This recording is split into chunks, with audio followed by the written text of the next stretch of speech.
সবাইকে স্বাগত জানাচ্ছি আরআইএল অ্যাঙ্গেল চ্যানেল স্কয়ার বা নিবেদিত দেশ সাম্প্রতিকে। আমি সোনিয়া হক আপনাদের সাথে আছি। দর্শক, আজকে আলোচনার বিষয়ে রেখেছি দোষারোপের রাজনীতি ও রাজনৈতিক ঐক্য, এবং এই বিষয়টি নিয়ে কথা বলতে আজকে আমার সাথে স্টুডিওতে যুক্ত হয়েছেন হাসান হাফিজ, সম্পাদক কালের কণ্ঠ ও সভাপতি জাতীয় প্রেস ক্লাব। তিনি আমার সাথে যুক্ত আছেন আবু আলম শহীদ খান, সাবেক সচিব ও রাজনীতি বিশ্লেষক। দুজনকে স্বাগত জানাচ্ছি। এবং যেমনটা বলছিলাম যে আজকে আলোচনার বিষয় রেখেছি দোষারোপের রাজনীতি ও রাজনৈতিক ঐক্য। এই বিষয়টি ধরেই যদি আলোচনা শুরু করতে চাই, আমি হাসান হাফিজ আপনাকে দিয়ে আলোচনাটা শুরু করতে চাই। বাংলাদেশের রাজনীতির যে কালচার বা রাজনীতিতে যে চর্চা, বহুদিন ধরেই আমরা যেটি দেখছি যে এই দোষারোপের রাজনীতি, মানে বাংলাদেশ সকলেই বলে যে এটা হচ্ছে বাংলাদেশের রাজনীতির এক ধরনের সৌন্দর্য, এই দোষারোপের বিষয়টা। এবং যদি এই দোষারোপের রাজনীতি এভাবেই চলতে থাকে বিভিন্ন সময় বিভিন্ন পর্যায়ে, সেক্ষেত্রে আসলে রাজনৈতিক ঐক্যের যে বিষয়টা বা প্রত্যাশাটা, সেটি আমরা কতটুকু করতে পারি? হাসান হাফিজ। আপনি দোষারোপের যেটা বললেন, যেটা সৌন্দর্য, আমি সেখানে দ্বিমত করছি। এটা এটা বৈশিষ্ট্য, বাংলাদেশের বৈশিষ্ট্য। সৌন্দর্য তো একটা পজিটিভ জিনিস, তাই না? আমরা দীর্ঘকাল ধরে স্বৈরশাসনের কবলিত ছিলাম, তারপরে গণতন্ত্রের প্রকৃত চর্চাটা আমাদের দেশে অনুপস্থিত ছিল, এবং দোষারোপ এবং অশ্লীলতার রাজনীতি আমরা দেখেছি, কাদা ছোড়াছুড়ি দেখেছি। সেটা থেকে মুক্ত হতে একটু সময় লাগবে। আমরা এর মধ্যে কিছুটা গুণগত পরিবর্তন আমরা লক্ষ্য করছি, কিন্তু সেটা আমাদের প্রত্যাশার সঙ্গে সেটা মিলছে না। আমরা চাচ্ছি যে আরও দ্রুত যেন পরিবর্তনটা হয়, কিন্তু এতদিনের জঞ্জাল সাফ করতে তো সময় লাগবে। এবং আমাদের রাজনীতিতে কিন্তু মেধাবীরা আসছে সেখানে পেশি শক্তি, সেখানে দুর্বৃত্তায়ন হয়েছে। তারপরে পেশি শক্তি শুধু না, কালো টাকা, সম্পদ পাচার, এই যে সংস্কৃতি, এটা মানে গায়ের জোরে ক্ষমতা দখল করা এবং কুক্ষিগত করে রাখার যে প্রবণতা এবং সমস্ত ইনস্টিটিউশনকে ধ্বংস করে দেওয়া, সেটা থেকে তো মুক্তি পাওয়ার জন্য তো আমাদের অপেক্ষা করতে হবে, এবং নিজেদেরকে প্রত্যেককেই সহনশীল একটা আচরণের পরিচয় দিতে হবে। ধৈর্য, সংযম, দেশপ্রেম, সততা, সেটা আমরা চাইবো যে মেধাবীরা আসুক রাজনীতিতে। সেটা পরিস্থিতি তৈরি হতে, জবাবদিহিতার সংস্কৃতিটা তৈরি হতে একটু সময় লাগবে। সত্যিকারের যদি ভোটাধিকারের ভিত্তিতে যদি নির্বাচনটা অতীতে হতো, তাহলে কিন্তু এটা অনেকখানি এগিয়ে যেতে পারতো। কিন্তু আমরা তিনটা নির্বাচন দেখেছি, প্রশাসনের নির্বাচন, সেগুলি সবাই জানে। রাতের ভোট, বিনা প্রতিদ্বন্দ্বিতার ভোট, হ্যাঁ, তারপরে আরও আমিডামি নির্বাচন, সেগুলি ভয়ঙ্কর একটা কলুষিত রাজনীতির মধ্য থেকে আমরা এখন একটা নতুন দিকে যাত্রা শুরু করেছি। এই সরকারের বয়স আজকে 42 দিন হলো। এর মধ্যে আজকে সংসদে আইনমন্ত্রী মোহাম্মদ আসাদুজ্জামান বলেছেন যে এর মধ্যে কোনো গুম কিংবা ক্রস ফায়ারের ঘটনা ঘটেনি। আমরা চাইব যে সেটা যেন অব্যাহত থাকে। নিরঙ্কুশ সংখ্যাগরিষ্ঠতা, কিন্তু বিপজ্জনক দিকও অনেক কিছু আছে, সেগুলি আমরা দেখছি যে প্রতিবাদ করছে বিরোধী দল। তাদের অনেক ক্ষেত্রে কিন্তু তারা দ্বিমত হচ্ছে, ঐক্য হচ্ছে না। তো সেটা ভালো, সেটাও একটা গণতান্ত্রিক সৌন্দর্য। সেখানে স্বাধীনভাবে মত প্রকাশ করা এবং দ্বিমত করা, সেগুলিও আমরা দেখব। আস্তে আস্তে একটা হয়তো সহনশীলতার জায়গা একটা তৈরি হবে, পারস্পরিক শ্রদ্ধা, আস্থাশীলতা, এবং একটা কি বলবো, সেটাই হবে প্রকৃত সৌন্দর্য। গণতন্ত্রের সৌন্দর্যটা হচ্ছে যে মতপার্থক্য থাকবে, সেটাকে শালীনভাবে, সুন্দরভাবে মানুষ যেটা প্রত্যাশা করে, কোনো কাদা ছড়াছড়ি চায় না, এবং বিরোধিতার জন্য বিরোধিতা, এবং মানে প্রথমেই কিন্তু এত ওয়াকআউট করা, তারপর রাজপথ গরম করে দেওয়ার হুমকি, সেগুলিও মানুষ চায় না। তো একটু আমরা সময় দিই এই সরকারকে, তার দেখি আমরা তারা কি করে, তখন আমরা না হয় আন্দোলন সংগ্রামের কথা বলবো। শুরুর থেকেই যদি আমরা এরকম বিরোধিতার পয়েন্টে চলে মানে যাই। শুরু থেকে এই বিরোধিতার পয়েন্টে কেন থাকছে? এটা কি আসলে ওই যে আপনি যেটা বললেন যে নিরঙ্কুশ সংখ্যাগরিষ্ঠতা, একটা বিশাল অঙ্কের সরকার দলের সংসদ সদস্যরা যখন সামনে বসে থাকে, একেবারে মুখোমুখি অবস্থানে থাকে, তখন সেখানে এক ধরনের আতঙ্ক কি বিরোধী দলের মধ্যে কাজ করে? একটা প্রেশার, অবশ্যই তা তো চাপ। করে, হ্যাঁ। কারণ মানে সংখ্যাগরিষ্ঠতার জোরে তো তারা অনেক কিছু করতে পারে, এমনকি সংবিধান পর্যন্ত বদলে ফেলতে পারে, সেই অধিকার তাদের দেওয়া আছে।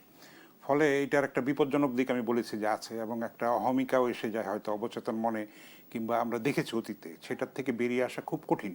এখানে কিন্তু তাদের অগ্নি পরীক্ষাটায় উত্তীর্ণ হতে হবে। মানুষ সেটা প্রত্যাশা করে যে জুলাইয়ের যে আন্দোলনের যে চেতনা, বৈষম্য মুক্ত একটা স্বাধীন চিন্তার যে একটা বাংলাদেশ এবং সাম্প্রদায়িক সম্প্রীতির বাংলাদেশ, মুক্তিযুদ্ধের প্রকৃত চেতনায় লালিত, সেখানে আমরা বিভক্তি দেখতে পাচ্ছি।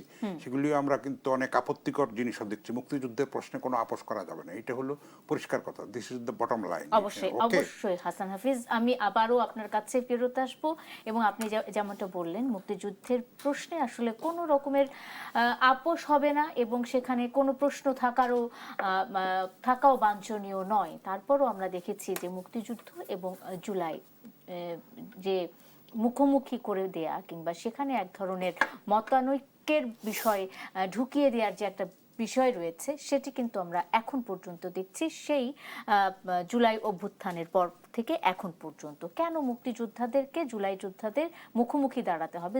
দুই প্রেক্ষাপটে এবং দুটির মহিমা আমরা অবশ্যই মুক্তিযুদ্ধের মহিমা কে নিয়ে কোনো প্রশ্ন হবে না। এই প্রশ্নটি থাকবে আপনার কাছে। আমি একটু আবু আলম শহীদ খান আপনার কাছে যাইতে চাই। রাজনীতি নিয়ে যখন আলোচনা হয় তখন প্রথমেই যে প্রশ্নটি আসে আমার মাথায় বা আমি করতে চাই সেটি হলো যে অর্থ কিংবা পেশি শক্তি এছাড়া কি রাজনীতি হয়? রাজনীতি তো অর্থ এবং পেশি শক্তি ছাড়াই হওয়ার কথা, মানে পলিটিক্যাল সায়েন্স যেটা বলে, মানে রাজনীতি। কিন্তু কিন্তু এটা কি হচ্ছে? না, এটা হচ্ছে না বা এটা হয় না বা এটা আমাদের দেশের একটা বৈশিষ্ট্য, যেটা আপনারা একটু আগে আলোচনা করছিলেন।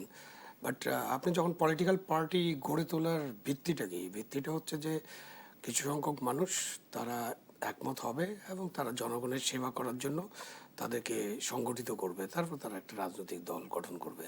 এবং রাজনৈতিক দলগুলোর তো ঘোষণাপত্র আছে, তাদের গঠনতন্ত্র আছে, তাদের নির্দিষ্ট লক্ষ্য আছে। এবং আপনি ওখানে ওইসব ডকুমেন্টের কোথাও কি আপনি যা বললেন, অর্থ, পেশি শক্তি, কালো টাকা, জোর জবরদস্তি, গুম খুন, হ্যাঁ, যখন তখন নিপীড়ন করা, নির্যাতন করা, কাউকে উঠতেই না দেওয়া বা বসতেই না দেওয়া, এসব তো ওই ডকুমেন্টে নাই। সুতরাং আমরা এলাম ডকুমেন্টের বাইরে চলতেছে। যেমন আমরা সংবিধান আছে, সংবিধানের বাইরে চলে যাওয়ার চেষ্টা করি। আমাদের মুক্তিযুদ্ধ আছে, আমরা মুক্তিযুদ্ধ মানতে চাই না। এই যেটা বলছিলেন যে মুক্তিযুদ্ধের সাথে অন্য কিছুকে গুলিয়ে ফেলি। মুক্তিযুদ্ধ হচ্ছে আমাদের জাতির, বাঙালি জাতির শ্রেষ্ঠ অর্জন। শ্রেষ্ঠ একটাই হয়, এরপরে যা অনেক অর্জন হবে, এরপরে অনেক কিছু ঘটবে, অনেক কিছু আগামীতেও ঘটবে, অতীতও ঘটেছে। সেগুলোর সাথে মুক্তিযুদ্ধকে গুলিয়ে ফেলা বা মুক্তিযুদ্ধকে মুছে ফেলার যে প্রবণতা, সেগুলোও তো ওইসব ঘোষণাপত্রে নাই। এই যেসব দল এসব কথাবার্তা বলে, তারা কিন্তু তাদের যে লিখিত যে গঠনতন্ত্র আছে বা যা উদ্দেশ্য আছে, যেসব কথা বলে, সেখানে কিন্তু এসব নাই।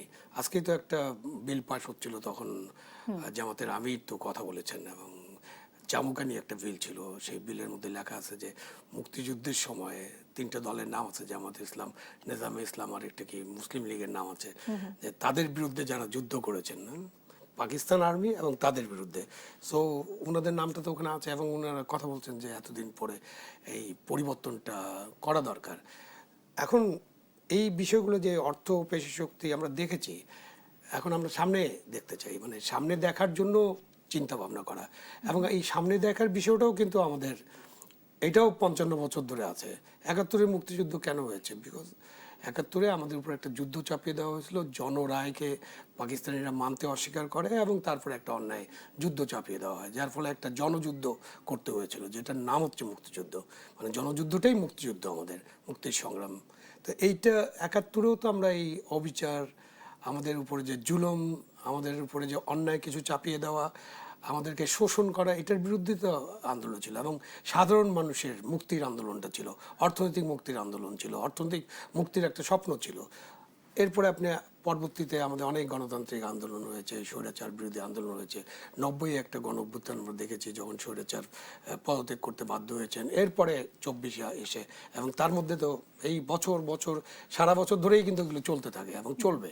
তো এই যে আন্দোলনগুলো হয়, এই আন্দোলনগুলো তো হয় মানুষকে আন্দোলনে আনা হয়, স্বপ্ন দেখানো হয়। রাজনীতিবিদরা হচ্ছে স্বপ্নের সওদাগর আর কি। তারা নানান স্বপ্ন আমাদের কাছে দেখান এবং সব ভালো ভালো কথাগুলো বলেন, এবং সেই সব ভালো কথায় আমরা, মানে আমাদের সাধারণ মানুষরা আমরা মনে করি যে এই দলটাকে যদি আমরা এবার ভোট দিই, এই দলটা নিশ্চয়ই আমাদের ভাগ্য পরিবর্তন করে দেবে।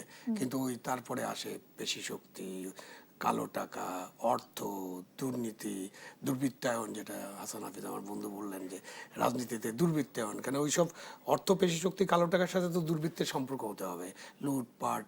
এবং তখন আপনি যেটা এইগুলোকে রক্ষা করার জন্য যা করা হয় সেটা হলো, তখন আপনার কাছে শাসন ক্ষমতা আছে, তখন আপনি চাপিয়ে দেবেন, তখন আপনি পুলিশকে ব্যবহার করবেন, সিভিল সার্ভিসকে ব্যবহার করবেন, অন্য জুডিশিয়ারিকে ব্যবহার করবেন, পারলে সেনাবাহিনীকেও ব্যবহার করবেন, তাই না? সবাইকে মিলে, গণকর্মচারী যারা আছে যাদের দায়িত্ব হচ্ছে সকল সময় জনগণের সেবা করা, তখন আপনার ক্ষমতা এবং ওই লুটপাট ওইসব করার জন্য, আপনি কুক্ষিগত করার জন্য তখন আপনি এগুলো চাপিয়ে দেবেন। এখন চাপিয়ে দিলে এই অনেক দিন ধরে এই চাপের মুখে থাকতে থাকতে একসময় পলিটিক্যাল পার্টি যারা বাইরে আছে, যারা চাপের মুখে আছে, তারা জনগণকে এসব বলে, একসময় জনগণ অতিষ্ঠ হয়ে যায় এবং একটা অভ্যুত্থান মানে হয়। এটা হলো রেকর্ড। ওইটার সাথে যদি আমি একটু যুক্ত করি, তাহলে সেক্ষেত্রে জনগণের কাছে যে দায়বদ্ধতা কিংবা জনগণের প্রতি জবাবদিহিতার যে জায়গাটা, সেটা কি হয়? এই জবাব দিয়ে তো জায়গাটা তো হলো যে আপনি রাজনৈতিক দলগুলো যা কমিট করতেছে, এখন স্বপ্নের কথা বাদ দিলাম, আমরা তো স্বপ্ন দেখে স্বপ্নভ্রষ্ট হয়ে যাচ্ছি।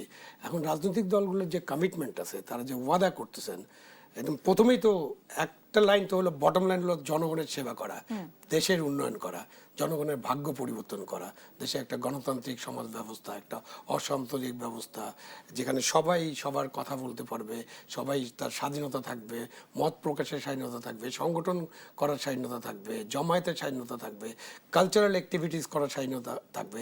এই সমস্ত জিনিসগুলোকে নিশ্চিত করা আমাদের সংবিধান, আমাদের যে আইন কানুন আছে সেগুলো অনুযায়ী এইসব জিনিসকে নিশ্চিত করা রাজনৈতিক দলের দায়িত্ব, এবং প্রধান দায়িত্ব হলো যিনি শাসন ক্ষমতায় দায়িত্ব পান বা যারা ক্ষমতায় বসেন, যারা, তাদের দায়িত্ব হলো এগুলো নিশ্চিত করা। এবং এগুলো নিশ্চিত করলেই পরে কিন্তু পরিবর্তনটা হবে, তখনই আপনি ওই পেশি শক্তি থাকবে না, তখন অর্থের ব্যাপারটা থাকবে না, ছিল না তো এক সময়।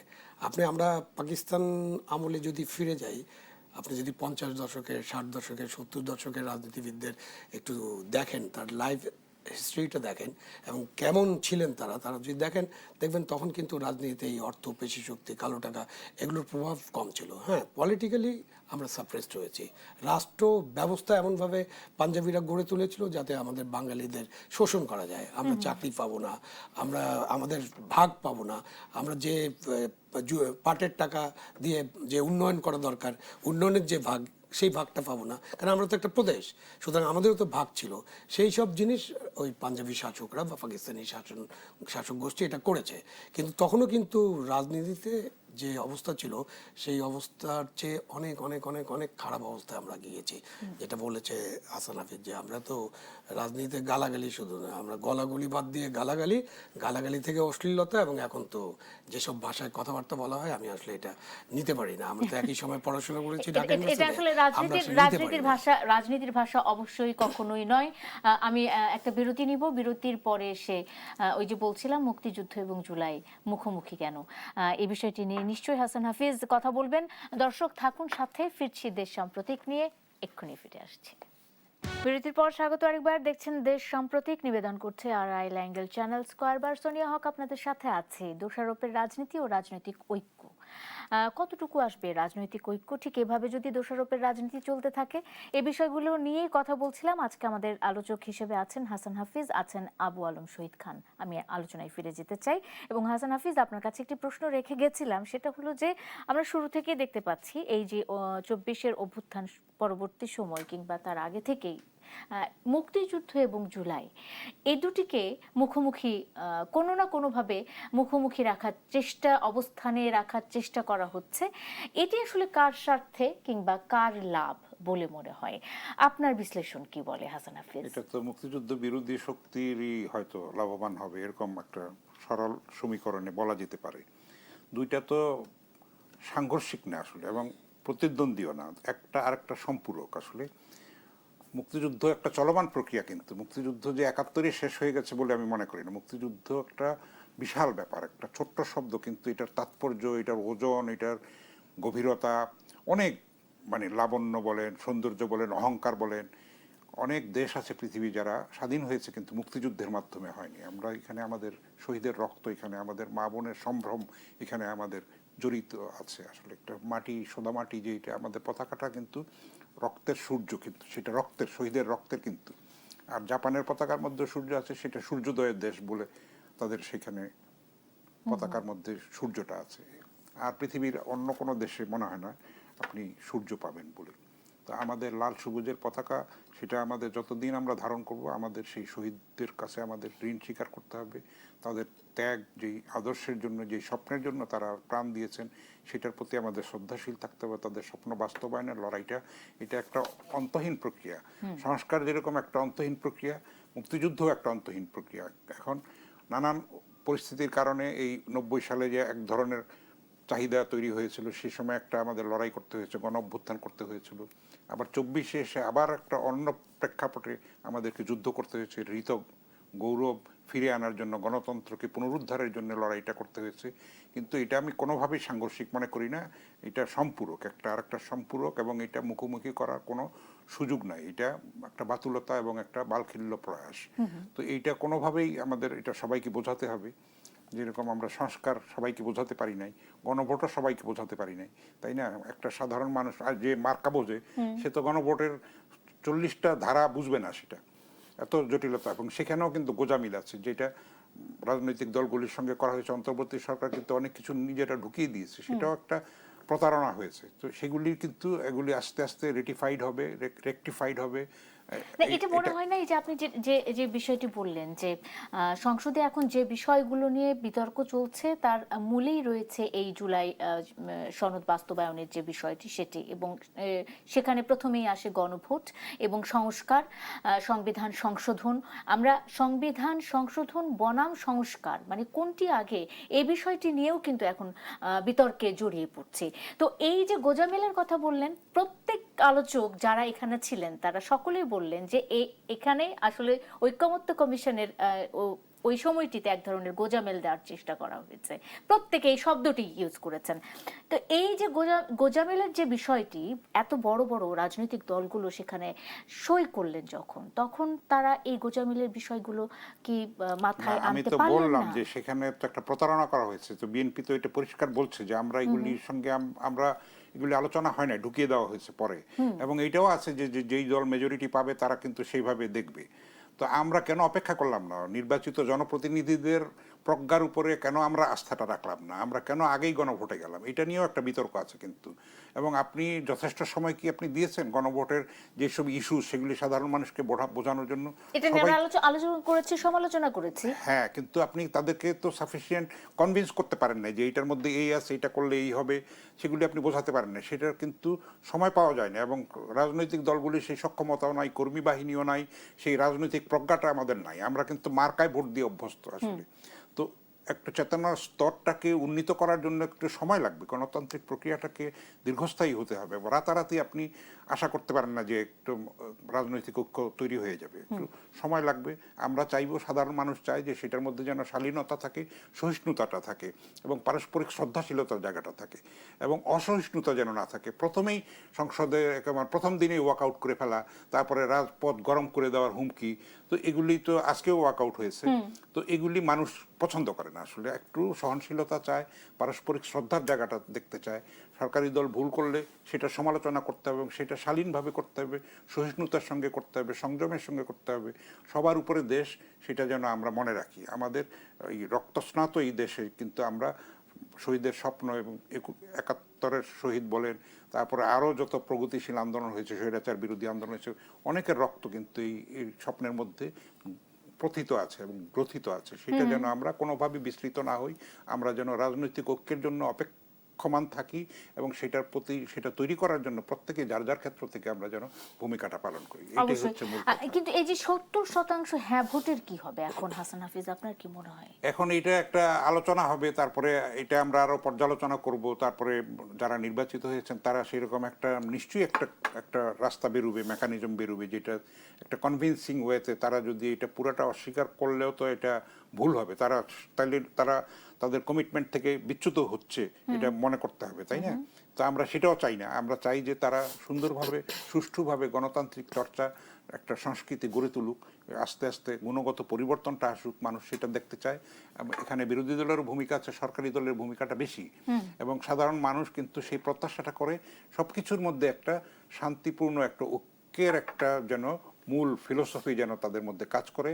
দেশের স্বাধীনতা সার্বভৌমত্বের প্রশ্নে, সাম্প্রদায়িকতার প্রশ্নে, মুক্তিযুদ্ধের চেতনা বাস্তবায়নের, মুক্তিযুদ্ধের চেতনাটা একটা ক্লিশে হয়ে গেছে। এটা আসলে কিন্তু সেটাও দলীয়করণ করা হয়েছে, কুক্ষিগত হয়েছে, ভুয়া মুক্তিযুদ্ধ তৈরি করা হয়েছে, মুক্তিযুদ্ধকে নিয়ে ব্যবসাও হয়েছে। আসলে সেটা থেকে প্রকৃত মুক্তিযুদ্ধের চেতনাটাকে আমাদের নতুন প্রজন্মের কাছে আমাদের পৌঁছে দিতে হবে এবং অনেক বিতর্ক যেগুলি অনাভিপ্রেত এবং অনাকাঙ্ক্ষিত সেগুলির থেকে মুক্ত করতে হবে, মুক্তিযুদ্ধকে সবার উপরে রাখতে হবে। এইটা হলো মূল কথা। আমি আবারও ফিরবো আপনার কাছে হাসান হাফিজ। আমি আবু আলম শহীদ খান আপনার কাছে চলে যেতে চাই। এই যে রাজনৈতিক ঐক্যের কথা আমরা বলছি, একই সাথে কিন্তু রাজনৈতিক অনৈক্য যেটা তৈরি হচ্ছে জাতীয় সংসদে, আমরা দেখছি যে প্রতিদিনই কিন্তু সংসদের মতো চলছে। সেখানে কিছু বিল পাস হচ্ছে, কিছু বিল নাকচ হচ্ছে, সংসদ সদস্যরা এই নিয়ে তর্ক বিতর্ক করছেন। এবং আজকেও আমরা দেখেছি বেশ কিছু বিলের কথা বলা হয়েছে। অনেকেই বলছেন যে স্বচ্ছতা, জবাবদিহি ও অধিকারের সুরক্ষার আইনগুলো বিএনপি সরকার কেন বাতিল করছে তা তাদের কাছে বোধগম্য হচ্ছে না। অনেকেই বলছেন এসব বিষয়গুলো। 2/3 বেশি সংখ্যাগরিষ্ঠতা পাওয়ার অভিশাপ কিনা এই নিয়েও কিন্তু এক ধরনের অভিযোগ উঠেছে, সেই প্রশ্ন তুলছেন অনেকেই এবং বলছেন যে বর্তমান বিএনপি সরকার যেভাবে সিদ্ধান্ত নিচ্ছে তারা অতীত থেকে অবশ্যই শিক্ষা নেয়নি বলেই এই ধরনের কর্মকাণ্ডগুলো তারা করছে। এই বিষয়গুলো, এই যে রাজনৈতিক অনৈক্য তৈরি করে রাখা বা গোজামিলের যে বিষয়টা বলা হচ্ছে, এটিকে আসলে পূর্ব নির্ধারিত ছিল যে এই প্রশ্নগুলোই উঠবে এবং এভাবে একটা রাজনৈতিক অস্থিরতা দেশের মধ্যে বিরাজমান থাকবে। আবুল শহীদ খান, রাজনৈতিক ঐক্য, এটা এই বিষয়টা তো আমাদেরকে একটু বোঝার চেষ্টা করতে হবে। রাজনৈতিক ঐক্য মানে এটা না যে আমাদের বাংলাদেশে যত দল আছে বা এখন সংসদে ক্রিয়াশীল যত দল আছে সবাই এক সুরে কথা বলবে, এটা তো ঐক্য না। রাজনৈতিক দল পৃথক থাকা মানে হলো তাদের প্রত্যেকের আলাদা আলাদা কর্মসূচি আছে, পৃথক পৃথক কর্মসূচি, এবং কারো কারো এমনও কর্মসূচি আছে যে তারা বর্তমান সংবিধানের চেয়েও কোরআন সুন্নাহর আইন প্রবর্তন করতে চান, সেটা তাদের কর্মসূচি। কিন্তু তারা হয়তো নির্বাচনের জন্য এটা করছেন না, বা যদি কোনোদিন সুযোগ পান এরকম করবেন, এরকম দলও আছে না বাংলাদেশে। তো তাদের সাথে আপনি কি ঐক্য হবে? ঐক্য তো হবে না। এই যে রাজনৈতিক ঐক্য, এই কথাটা আলোচনা করার আগে রাজনৈতিক ঐক্য থাকবে না, এইটা বুঝে নিয়ে আমরা আলোচনা করব। এখন আপনি ঐক্য কিসের জন্য দরকার? বেসিক ঐক্য, যেমন আমার স্বাধীন সার্বভৌম বাংলাদেশ রাষ্ট্রটাতে বিশ্বাস করা, বাংলাদেশের রাষ্ট্রের জন্মে বিশ্বাস করা, বাংলাদেশের পতাকায় বিশ্বাস করা, বাংলাদেশের জাতীয় সঙ্গীতকে ধারণ করা, বাংলাদেশের মুক্তিযুদ্ধকে হৃদয়ে ধারণ করা, এইটা হলো ঐক্যের প্রথম বেসিক। তাহলে এইখানে আপনি কোনো অনৈক্য থাকতে পারবে না। কিন্তু আপনি আপনার আলাপ আলোচনায় তো ঐক্যর ব্যাপারে আপনার নানান প্রশ্ন উঠবে, যে কোনো আইন নিয়ে আলোচনা হতে পারে, আইনের ব্যাপারে বিভিন্ন ব্যাখ্যা আসতে পারে। তারপরে কি হবে যে ওখানে সংখ্যাগরিষ্ঠতার ভিত্তিতেই একটা সমাধান হবে এবং এই সমাধানটা মেনে নিতে হবে। ওইটা তখনকার ঐক্য হলো ওটা। তারপরে আপনার কাছে মনে হতে পারে, মানে কোনো রাজনৈতিক দলের কাছে মনে হতে পারে যে এই সমাধান যেটা হলো যে 2/3 মেজরিটির কথা বলছেন বা আমাদের নিরঙ্কুশ সংখ্যাগরিষ্ঠতা, ইভেন 151 হলেও কিন্তু আইন তারা করতে পারতেন, কোনো অসুবিধা নেই। 151 হলেও চলে, কিন্তু 200-র বেশি হওয়ার কারণে আরও বেশি শক্তিশালী।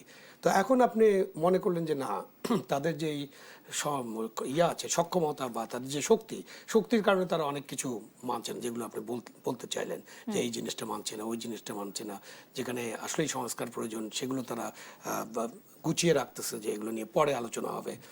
তো এই জিনিসগুলোর জন্য তখন আপনাকে আবার একটা প্রক্রিয়ার মধ্যে থাকেন, আপনি জনগণের সাথে কথা বলেন, আবার ইলেকশন তো হবে।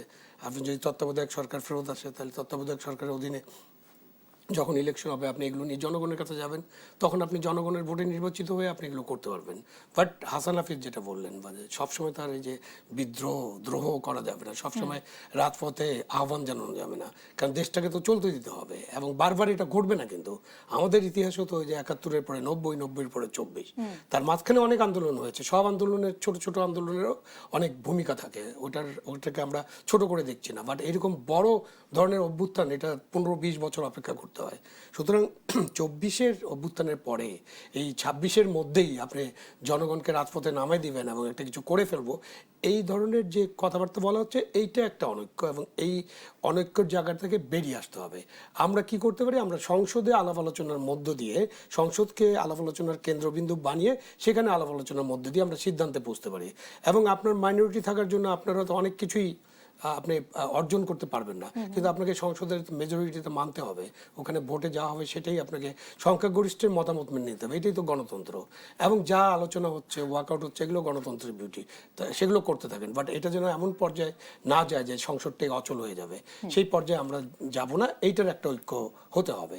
তো আপনি এইভাবে একটা ঐক্য গড়ে তোলা যেতে পারে।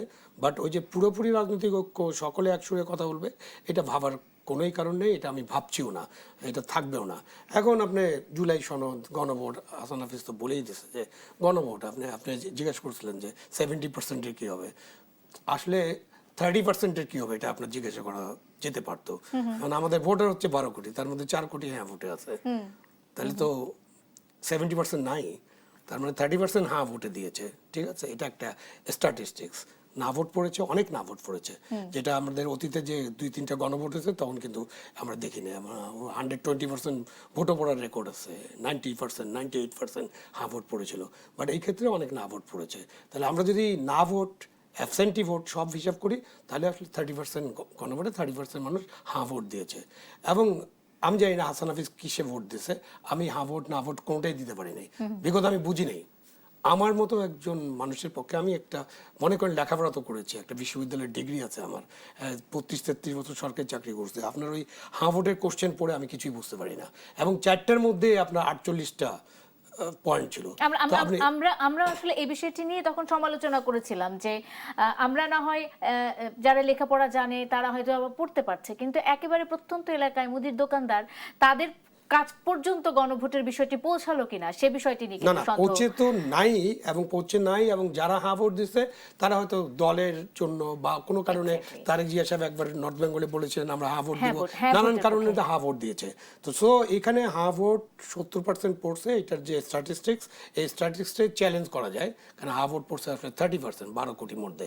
অ্যাবসেন্টি ভোট যারা আসেন নেই, তারা হাঁ ভোট দিতে চান নেই সেজন্য আসেন নেই, বা না ভোট দিতে চান নেই সেজন্য আসেন নেই, মানে এই ভোটে অংশ নেবেন না সেজন্য আসেন নেই। একটা বিরতি নেই আবু আলম শহীদ খান, একটা বিরতি নেই, বিরতির সময় হয়ে গেছে। দর্শক, একটা বিরতি নিয়ে ফিরছি, সঙ্গে থাকুন, ফিরছি এক্ষুনি।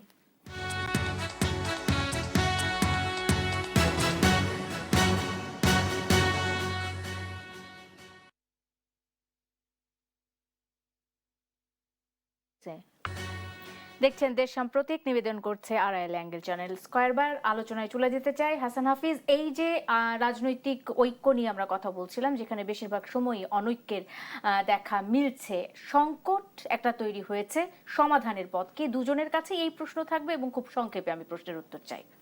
হাসান হাফিজ। না, যতটা আপনি বলছেন ওইরকম অনৈক্য তো এখনো হয়নি, আশা করি হবেও না। কারণ মাঝখানে কিন্তু জুলাই দাঁড়িয়ে আছে, সেখানে কিন্তু ঐক্যমত্য কমিশন এবং রাজনৈতিক দলগুলি যে ইন্টারাকশন, মিথস্ক্রিয়া বলেন, সেটার প্রসেসের মধ্যে দিয়ে একটা সুন্দর, সুষ্ঠু, রক্তপাতহীন নির্বাচন হয়েছে এবং বিশ্বের কাছে এটা আমাদের ভাবমূর্তিকে উজ্জ্বল করেছে। আমরা যে জেনজি আন্দোলনের পরে যে আমরা একটা সুন্দর নির্বাচন করতে পারবো সেটা নিয়েও শঙ্কা ছিল, সংশয় ছিল, সেটা আমরা দূর করতে পেরেছি। সুতরাং গণতন্ত্রকে সংহত করার জন্য আমাদের একটু সময় লাগবে, অপেক্ষা করতে হবে। আমরা যেন সবাই পারস্পরিক একটু ছাড় দিই এবং একটা অ্যাকোমোডেটিভ হই এবং আস্থার জায়গাটা তৈরি করি, পারস্পরিক শ্রদ্ধার জায়গাটা করি, জনপ্রত্যাশা যেন আমরা পূরণ করার জন্য সচেষ্ট হই। এবং যারা সকলের মধ্যে ক্ষমতায় আছি, ঐক্যটা ধরে যারা রাখা, সরকারি দল, বিরোধী দল, উভয়ের কাছে আমাদের সেই প্রত্যাশাটা থাকবে।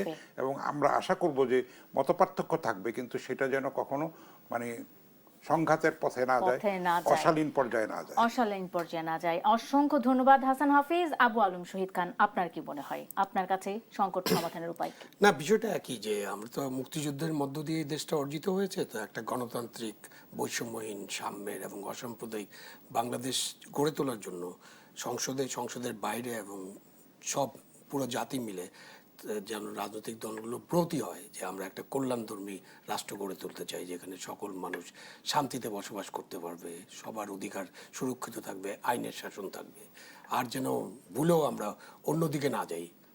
ভুলেও আমরা অন্যদিকে না যাই। অসংখ্য ধন্যবাদ আবু আলম শহীদ খান এবং হাসান হাফিজ, দুজনকে ধন্যবাদ জানিয়ে আজকের মতো শেষ করছি দেশ সাম্প্রতিক। দর্শক, আপনাদেরও ধন্যবাদ। শুভরাত্রি।